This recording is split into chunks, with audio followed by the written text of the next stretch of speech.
Hello friends, my name is Abbas Tokiwala. Welcome to Tokiwala Brothers channel. આજે આપણે ઇંગ્લિશની અંદર આર્ટિકલ્સનો second part યાની N articles વિશે આપણે શીખીશું.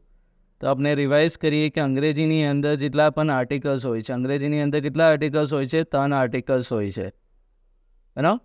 તો કયા કયા આર્ટિકલ્સ હોય છે? એ, એન અને ધ.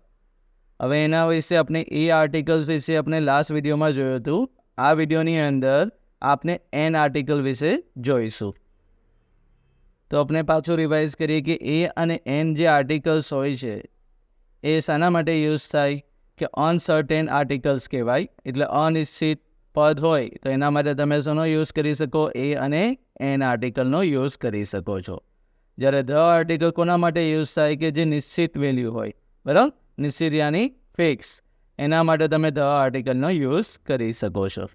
ઓકે, હવે આપણે એન આર્ટિકલનો ઉપયોગ જોઈશું કે એન આર્ટિકલ ક્યાં ક્યાં યુઝ થઈ શકે છે. તો રૂલ નંબર 1, કોઈપણ શબ્દની શરૂઆત, અગર કોઈપણ શબ્દની શરૂઆત સ્વરથી થતી હોય પરંતુ એનું ઉચ્ચાર પણ સ્વરથી થતું હોય, યાની શબ્દની શરૂઆત પણ સ્વરથી થતી હોય અને એનો ઉચ્ચાર પણ સ્વરથી થતો હોય, ત્યાં તમારે શું લગાવવાનું? એન આર્ટિકલ મુકાય. રૂલને આપણે ઇંગ્લિશમાં કહીએ તો when any word begin with the vowels, કે અગર કોઈ પણ વર્ડ વોવેલ્સથી સ્ટાર્ટ થાય અને એનું પ્રોનાઉન્સિએશન પણ વોવેલ જ હોય તો એન આર્ટિકલ તમે એડ કરી શકો છો. જો એક્ઝામ્પલ જોઈશું આપણે. ફર્સ્ટ એક્ઝામ્પલ છે એપલ. જો એપલ જે વર્ડ છે એની શરૂઆત એથી થાય છે, બરાબર? અને બોલાય કઈ રીતે છે? એપલ, અથી બોલાય છે. એટલે એ જે છે એ, ઈ, આઈ, ઓ, યુ, આ બધા શું છે? 5 વોવેલ્સ છે. તો એ વોવેલ્સ છે એટલે શું લખાશે? એન એપલ લખાશે. એ જ રીતે એન્જિનિયર, જો એની શરૂઆત ઈથી થાય છે અને એનો ઉચ્ચાર અથી થાય છે, યાની ઈ અને એ, અ એટલે એ, તો ઈ અને એ બંને વોવેલ્સ છે એટલે એન એન્જિનિયર લખાશે, બરાબર? એ જ રીતે અમેરિકન, હવે એનો શરૂઆત અને ઉચ્ચાર બંને અથી થાય છે એટલે એથી સ્ટાર્ટ થાય છે એટલે એ વોવેલ છે એટલે શું લખાશે? An American. ઓકે, હવે રૂલ નંબર 2,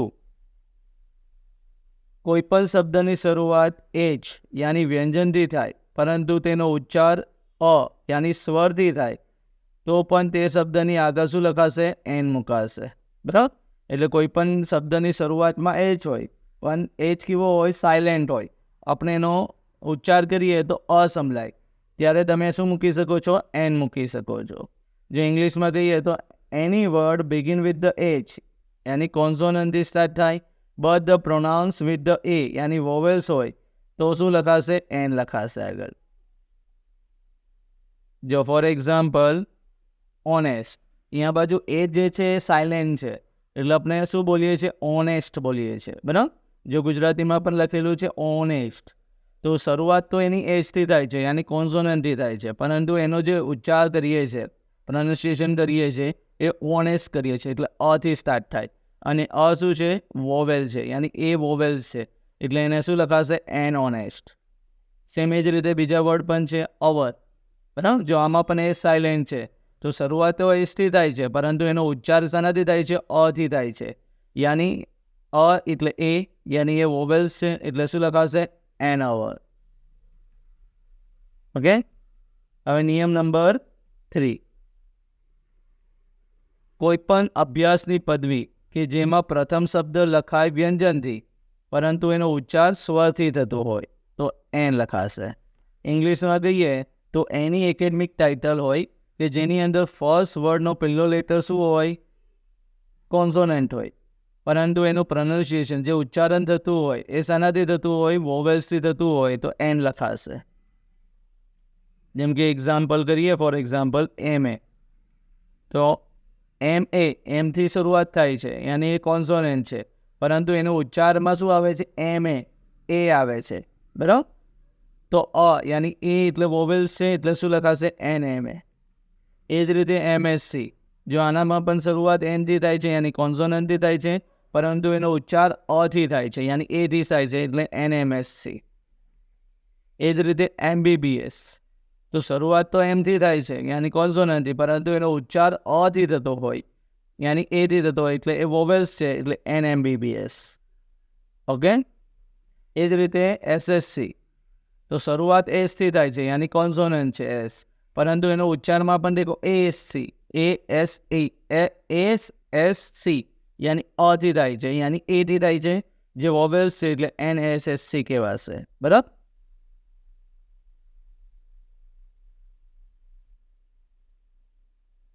જો રૂલ નંબર 4, કોઈ પણ વ્યક્તિ કોઈ દેશનો હોય અને તે દેશનો પ્રથમ શબ્દ સ્વર હોય તો પણ તમે શું લખો છો? એન લખશો. જેમ કે a person belong to the country, અગર કોઈ પર્સન કોઈ કન્ટ્રી સાથે બિલોંગ કરતો હોય અને એનો ફર્સ્ટ લેટર શું હોય? વોવેલ્સ હોય, તો શું લખાશે? એન લખાશે. બરાબર. જેમ કે ફોર એક્ઝામ્પલ ઇન્ડિયન છે ને, ઇન્ડિયાનો પર્સન હોય તો આપણે એને શું કહીએ છીએ? ઇન્ડિયન. બરાબર. તો ઇન્ડિયનમાં શું આવે છે? પહેલો લેટર આઈ આવે છે, AEIOU એટલે એન ઇન્ડિયન. એ જ રીતે ઇટાલિયન, એન ઇટાલિયન આવશે. અમેરિકન હોય તો એન અમેરિકન આવશે. આફ્રિકન હોય બરાબર, તો એન આફ્રિકન. હવે આપણે થોડી એક્સરસાઇઝ લઈએ કે Ankur is their excellent orator. Excellent, બરાબર. તો ઈથી સ્ટાર્ટ પણ થાય છે અને બોલાય છે એક્સિલન્ટ યાની વોવેલ્સથી બોલાય છે એટલે અંકુર ઇઝ એન એક્સિલન્ટ ઓરેટર. એ જ રીતે computer is there electronics device. બરાબર. તો જો લખાય પણ ઈથી છે યાની વોવેલ્સથી છે અને બોલાય છે પણ ઇલેક્ટ્રોનિક બરાબર, AEIOU યાની the computer is an electronic device. Ram is uninvited guest. બરાબર. તો યુ લખાય છે યુથી યાની એ વોવેલ્સ છે. બરાબર. અનઇન્વાઇટેડ બોલાય છે યાની એ પણ વોવેલ્સ છે, તો એન અનઇન્વાઇટેડ ગેસ્ટ આવશે. બરાબર. Ram is an uninvited guest. એ જ રીતે Babubhai is their MA of Gujarat university. MA જેવો લખાય છે એમ, પણ એનો પ્રોનાઉન્સિએશન શાના થાય છે? અથી થાય છે યાની NMA આવશે. એટલે Babubhai is an MA of Gujarat university. એ જ રીતે ડેઝ ઓનેસ્ટ બોલાય, હા, એ સાયલેન્ટ હોય. Dash honest man never tell a lie. બરાબર. તો આમાં ઓનેસ્ટ લખાય છે ભલે એચથી યાની વ્યંજનથી શરૂ થાય છે. બરાબર, એટલે કોન્સોનેન્ટથી, પણ બોલાય છે શાનાથી? અથી યાની an honest man never tell a lie. એ જ રીતે you are the late by hour, તો બોલાય છે અવર, ભલે એસથી શરૂ થતો હોય કોન્સોનેન્ટથી, પણ બોલાય છે અથી યાની વોવેલ્સથી, એટલે you are late by an hour. એ જ રીતે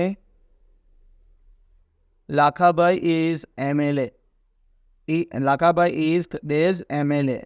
તો MLA એમ લખાય છે એમથી પણ બોલાય છે અથી યાની Lakhabhai is an MLA. Nalini is dash SSC.